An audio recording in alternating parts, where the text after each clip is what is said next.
السلام علیکم ورحمۃ اللہ وبرکاتہ۔ ایک بھائی نے سوال کیا ہے کہ کچھ لوگ کہتے ہیں کہ سنی علماء اپنی مسجدوں میں اور اپنے جلسوں میں غیبت اور برائی کرتے ہیں اور اپنی تقریروں میں وہابیوں کو برا بھلا کہتے رہتے ہیں، اس لیے سنی علماء کے بیانات نہیں سننا چاہیے۔ تو جواب عنایت فرمائیں کہ اگر کوئی ایسا کہتا ہے تو اس کے بارے میں کیا حکم ہے، اور یہ کس حد تک صحیح ہے کہ علماء اہل سنت کے اوپر کس بیانی کا الزام لگایا جائے۔ دیکھیے، اگر کوئی سنی عالم اپنے بیان میں یا جمعہ کے خطبے میں یا تقریر میں وہابی، دیوبندی یا رافضی، خارجی، قادیانی یا جو بھی فرقہ باطلہ ہیں ان کی حقیقت بیان کرتے ہیں اور ان کے عقائد کفریہ بیان کرتے ہیں، تو یہ غیبت اور چغلی نہیں ہیں، بلکہ یہ عین ثواب کا کام ہے، اور لوگوں کو ان کے عقائد سے، عقائد بد سے اور ان کی فریب کاریوں سے بچانا ہے۔ رہا ان کی بدعقیدگی ظاہر کرنا، تو یہ غیبت یا پھر ان کی برائی کرنا نہیں ہے، بلکہ یہ قرآن کا طریقہ ہے، اور رب تبارک و تعالیٰ نے قرآن کے اندر گستاخ رسول، جس نے رسول پاک صلی اللہ تعالیٰ علیہ وسلم کو معاذ اللہ مجنون اور پاگل کہا تھا، تو اس نے ایک جھوٹی بات کہی، رسول پاک صلی اللہ علیہ وسلم کو مجنون کہا، اللہ نے قرآن میں اس کے 10 عیب بتا دیے۔ اس کا نام ولید بن مغیرہ ہے کہ جس نے رسول پاک صلی اللہ تعالی وسلم کو معاذ اللہ پاگل اور جھوٹا کہا۔ تو رب نے کلام مجید میں ارشاد فرمایا، وَلَا تُطِعْ كُلَّ حَلَّافٍ مَّهِينٍ ہَمَّازٍ مَّشَّاءٍ بِنَمِيمٍ مَّنَّاعٍ لِّلْخَيْرِ مُعْتَدٍ أَثِيمٍ عُتُلٍّ بَعْدَ ذَلِكَ زَنِيمٍ۔ رب تبارک و تعالیٰ فرماتا ہے، اور ہر ایسے کی بات نہ سننا جو بڑا قسمیں کھانے والا، یہ یہاں سے اس کے عیب اللہ نے بیان فرمائے، بڑا قسمیں کھانے والا،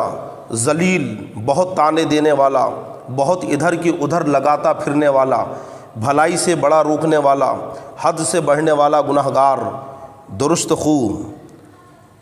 اس پر ترا یہ، اور اس سب پر ترا یہ کہ اس کی اصل میں خطا، یعنی اس کی اصل میں خطا ہے، وہ ناجائز اور حرامی ہے۔ جب یہ بات اس تک پہنچی، یعنی ولید بن مغیرہ تک، تو وہ اپنی ماں کے پاس گیا اور جا کے کہتا ہے کہ محمد عربی صلی اللہ تعالی وسلم نے میرے بارے میں 10 باتیں کہی ہیں، تو 9 عیب یقیناً میرے اندر ہیں جو میں جانتا ہوں، لیکن 10ویں بات جو کہی ہے کہ میں ناجائز ہوں، حرامی ہوں، تو یہ بات اب تو واضح کر ورنہ میں تیری گردن اڑا دوں گا۔ تو ماں کہتی ہے اس کی کہ ہاں، یقیناً تو اپنے باپ کی اولاد نہیں ہے، کیونکہ تیرا باپ نامرد تھا اور اس کی جائیداد اور زمین اور اس کا مال بہت زیادہ تھا۔ میں نے سوچا کہیں یہ ختم نہ ہو جائے، تو ایک چرواہے کو بلا کر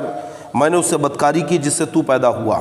تو دیکھو، رب تبارک و تعالیٰ نے رسول پاک صلی اللہ تعالی وسلم کے گستاخ، جس نے ایک گستاخی کی، آقا علیہ الصلوۃ والسلام کو مجنون اور پاگل کہا معاذ اللہ،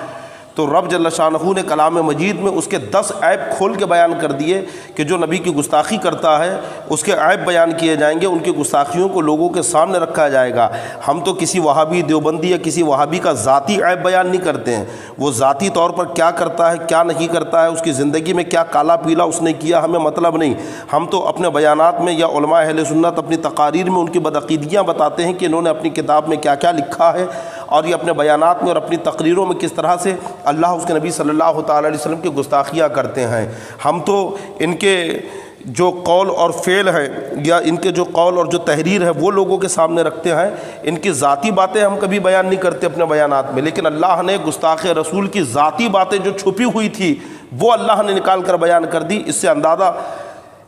آپ کر لیجئے کہ رسول پاک صلی اللہ تعالی وسلم کی گستاخی کتنا بڑا جرم ہے، کہ جو گستاخ ہوگا اس کے ذاتی عیب تک نکال کے بیان کر دیے گئے، اور جب دنیا میں اتنی رسوائی ہے تو آخرت میں اس کی کتنی رسوائی ہوگی۔ یقیناً جو آقا علیہ الصلوۃ والسلام کو اپنے بڑے بھائی کی طرح کہے، جو رسول پاک صلی اللہ تعالی وسلم کو گاؤں کے پردھان اور چودھری کی طرح کہے، جو آقا علیہ الصلوۃ والسلام کو پوسٹ مین کی طرح بتائے، جو رسول پاک صلی اللہ علیہ وسلم کے علم کو جانور اور بچوں اور پاگل کے علم سے تشبیہ دے، جانوروں کی طرح آپ کے علم کو بتائیں۔